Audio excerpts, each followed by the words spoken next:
OSC2 being sprayed on the oil that was poured out, and initially when OSC2 is applied, what you see is the molecular structure of the hydrocarbon being broken down. And when he finishes applying OSC2, in about 5 to 10 minutes, several things become true. The oil will not adhere to anything, including sand, rocks, or beaches. The oil is caused to float. It won't sink into the water column, spreading the oil into secondary areas. The flammability is diminished in a matter of minutes. And the most important part is that the biosurfactants work on the molecular structure, and when it breaks and you can't see the oil anymore, then the oil is detoxified to the point that living organisms can utilize the oil as a food source. Now, when the main reason you want to clean up an oil spill is because you want to reduce the toxicity to the environment so that living organisms can live. And if a single cell bacteria can survive, then all the species up through the food chain and even humans won't be adversely affected. So the oil is detoxified and the enzymes form protein binding sites, and these binding sites induce or kind of trick the bacteria into utilizing the oil as a food source. OSC2 does not have any non-indigenous or foreign species in it. You mix OSC2 with the same water from where the spill is. So we have a nutrient system that enhances or grows the natural bacteria that's already in the environment. So there's nothing foreign being added. When the bacteria runs out of OSC2's nutrients, the detoxified oil with the enzymes, the bacteria convert over to it, because it's the analogy I use with my teenage sons. If I set a bowl of ice cream in front of them and a bowl of spinach, they're going to eat the ice cream first. They won't eat the spinach until the ice cream's gone and they get hungry. So what we do is we give the bacteria the ice cream, the OSC2 nutrients, eats it, it grows real fast. When they run out of the OSC2 nutrients or the ice cream, they will slowly switch over, convert over to the only food source left, the detoxified oil, and then it will digest the oil to CO2 and water. Now when you first see OSC2 being applied, bioremediation takes a little time. However, because we break the molecular structure and we detoxify the oil, in a matter of minutes that oil can no longer adversely affect the environment. So the environment is protected in a matter of minutes. Now the complete conversion of the oil to CO2 and water will take a few days, but it really doesn't matter because the oil can't stick to anything. Flammability's gone, it's detoxified, it won't hurt any species. When you say a few days, how many days? Well, if it's a lighter oil, you're looking at around 96 hours to 10 days. If it's extremely heavy oil, the complete conversion may take up to 20 days. When you say it doesn't hurt any species, do you have biotoxicity test for that lab's result? Yes, I have, on our website, we have a 223-page technical library. Okay. In there you will find several tests from the US EPA that they perform themselves on a number of species like mysids and fundulus, showing that in our normal or average LC50 is somewhere around 5,000 and up. So it's extremely non-toxic.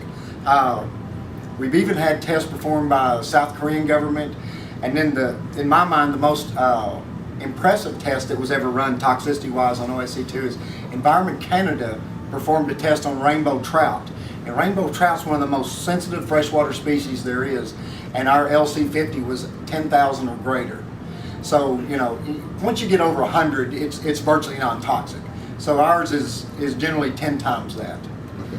I have a question, please. Now, when I see the trial, you know, you are using fresh crude. Mm-hmm. Have you conducted on an older spill, like after 24 hours from the spill?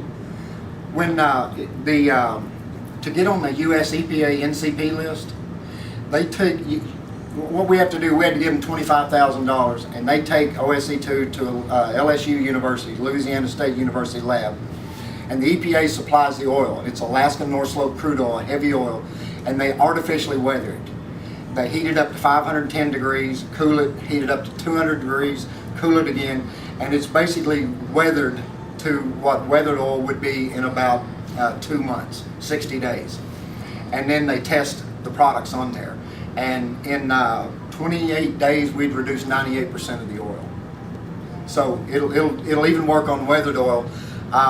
If it's been there a long time, You can go on our website and there's a cleanup that we performed for Chevron in Tacoma or Seattle, Washington. And they had a bulk fuel terminal that they were trying to, they'd taken all the equipment off and they were trying to sell it. And they had, the bulk fuel terminal had been there 90 years. One section 90 and one section 60. So when we showed up, the soil was completely inert, no living matter at all in it. And we applied OSE2 to it, and in around 45 days, it was completely clean. Did you use it with the BB oil spill? With which one? The BP? Yeah, Horizon. We've been used on various parts of it for the state of Louisiana, Mississippi, During that Alabama, and now right now I just got a letter from the CEO Bob Dudley through Jack Lynch, their counsel in Houston, and they stated that they would use it. They will use it widespread as soon as the authorities authorize it. It's not been authorized then yet. Not yet, but we're about 10 days from that. I've been working with the U.S. EPA since last June, and we had our final conversation April 16th, and they're supposed to get the authorization to them anytime, and we're waiting on that. So you'll see it in the near future used in a big way on that. Now the ratio of mixing 1 to 50? It's 50 to 1. Okay. So that means a drum of OSE2, 55-gallon drum, will clean up 2,750 gallons of crude oil, which is a very economical and very efficient ratio. We're also used on not just water, but on soil, oil ponds, pipeline. Like we're about to be included in Pakistan at the Zamzam refinery on their emergency response for their pipelines with BHP Billiton. We've been using almost every scenario you can imagine, and in most cases, what someone has to do is, if you will let us know the parameters of a site, whether it's tidally influenced by ocean water, or if it's got fresh water in it or groundwater, we can develop a step-by-step protocol, engineered protocol, to show you how to clean that site up with OSE2 in an extremely efficient manner. One important thing in the video, I don't know if you saw the guy spraying OSE2. He was basically wearing the same clothes we're wearing here. He didn't have to have a chemical suit. He didn't have to have a respirator. If you look on our website, most of our demonstrations that we've done and cleanups, you will see my staff run their hands under OSE2. What we're trying to show is that not only is OSE2 non-toxic and safe for the environment, but it's non-toxic and safe for the responders, which has been a problem for some responses in the past.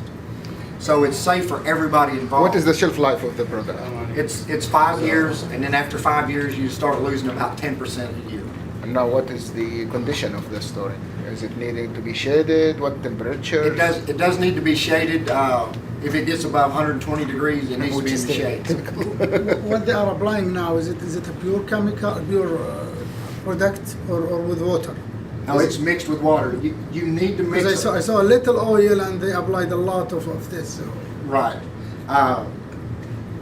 But it's mixed 50 to 1, and you have to mix OSE2 with 50 water. to 1 with what? With water? With or water, 50 to 1? and they use the same water from the area. No, what's then the? I thought 50 to 1 is the And it's ratio 1 to between 1. the oil. It should be a 1-to-1 ratio.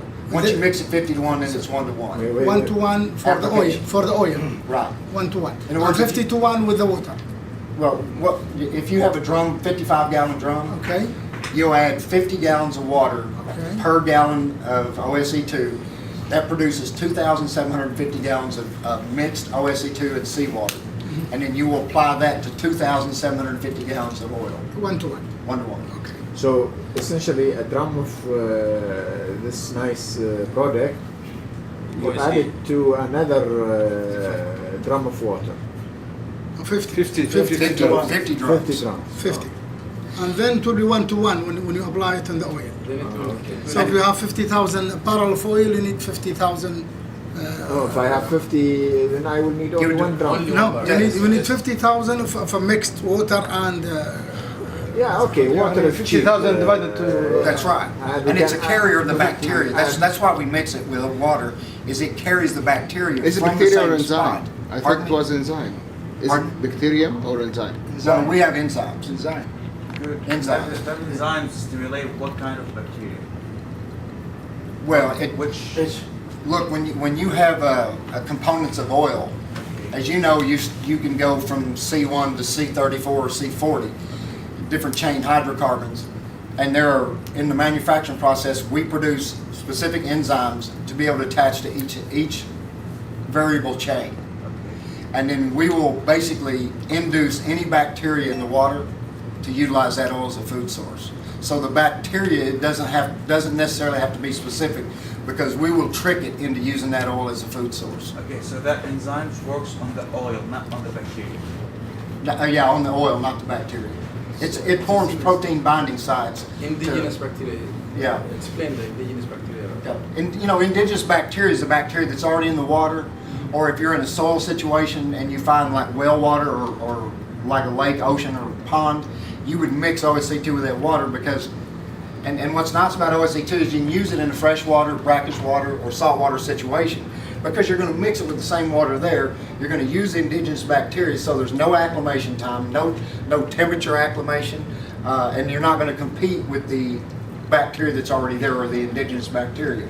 And what you got into is the most bacterial products don't work on estuarine water spills because they can't compete with the natural bacteria that's already there. They always get overcome.